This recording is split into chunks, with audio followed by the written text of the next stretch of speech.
आज की कहानी का शीर्षक है मातृभक्त श्रवण कुमार की कहानी। पौराणिक युग में शांतनु नामक एक सिद्ध साधु थे। इनकी पत्नी भी एक सिद्ध धर्मपरायण नारी थी।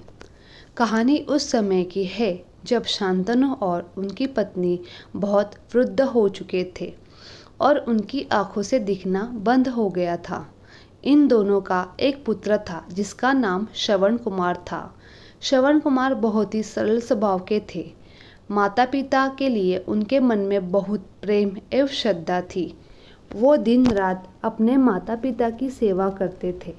अपने माता पिता को बच्चों की तरह लालन पालन करते थे। उनके माता पिता भी स्वयं को गौरवशाली महसूस करते थे और अपने पुत्र को दिन रात हजारों दुआएं देते थे। कई बार दोनों एक दूसरे से कहते थे कि हम कितने धन्य हैं कि हमें श्रवण जैसा मातृभक्त पुत्र मिला है, जिसने स्वयं के बारे में ना सोचकर अपना पूरा जीवन वृद्ध माता पिता की सेवा में लगा दिया। इसकी जगह कोई अन्य होता तो विवाह के बाद केवल स्वयं का सोचता और बूढ़े नेत्रहीन माता पिता को कहीं छोड़ आता और खुशी से अपना जीवन यापन करता। जब ये बात श्रवण ने सुनी तो उसने माता पिता से कहा कि मैं कुछ भी अलग नहीं कर रहा हूँ, यह तो मेरा कर्तव्य है। जब मैं छोटा सा था तब आपने मुझसे इससे भी ज़्यादा अच्छा जीवन दिया है और अब मुझे यह सौभाग्य प्राप्त हुआ है कि मैं आपकी सेवा करूं। आप दोनों जो भी इच्छा रखते हो मुझसे कहे, मैं उन्हें अवश्य पूरा करूंगा। तब शांतनु और उसकी पत्नी कहते हैं, पुत्र श्रवण, हम दोनों की आयु बहुत हो चुकी है। अब जीवन का कोई भरोसा नहीं है। किसी भी समय हमारी आंखें बंद हो सकती हैं। ऐसे में हमारी एकमात्र इच्छा है, हम तीर्थ यात्रा करना चाहते हैं। क्या तुम हमारी यह इच्छा पूरी कर सकते हो? श्रवण कुमार ने अपने माता पिता के चरणों को पकड़कर अत्यंत प्रसन्नता के साथ कहता है, हाँ पिताश्री, यह तो मेरे लिए एक परम सौभाग्य की बात होगी कि मैं आप दोनों को इच्छा पूरी करूं। श्रवण अपने माता पिता को तीर्थ करवाने हेतु एक कावड़ तैयार किया, जिसमें एक तरफ शांतनु एवं दूसरी तरफ उनकी पत्नी बैठती है और कावड़ के डंडे को अपने कंधे पर लाद कर यात्रा शुरू करता है। उनके हृदय में माता पिता के प्रति इतना स्नेह है कि उसे उस कावड़ का लेश मात्र भी भार नहीं लगता।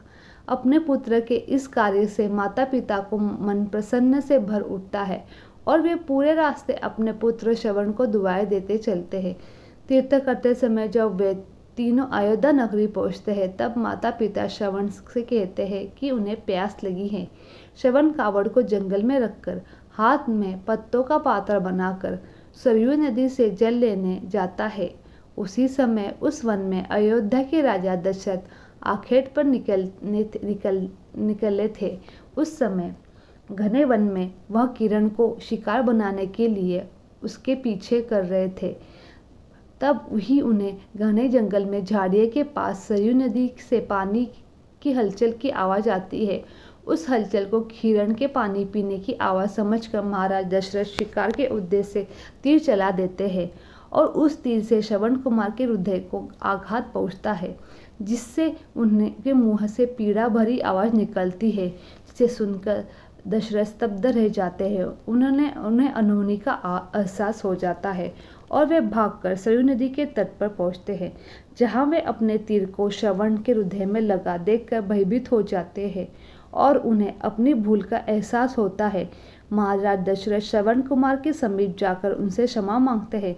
तब अंतिम सांस लेता हुआ श्रवण कुमार महाराज दशरथ को अपने वृद्ध नेत्रहीन माता पिता के बारे में बताता है और कहता है कि वे प्यासे हैं, उन्हें जाकर पानी पिला दो और उनसे बाद उन्हें मेरे बारे में कहना।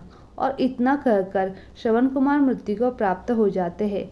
भारी हृदय के साथ महाराज दशरथ श्रवण के माता पिता के पास पहुंचते हैं और उन्हें पानी पिलाते हैं। माता पिता आश्चर्य से पूछते हैं कि उनका पुत्र कहाँ है। वे भले ही नेत्रहीन हो पर वे दोनों अपने पुत्र को आहट से ही समझ लेते हैं। माता पिता के प्रश्नों को सुनकर महाराज दशरथ उनके चरणों में गिर जाते हैं और बीती घटना को विस्तार से कहते हैं।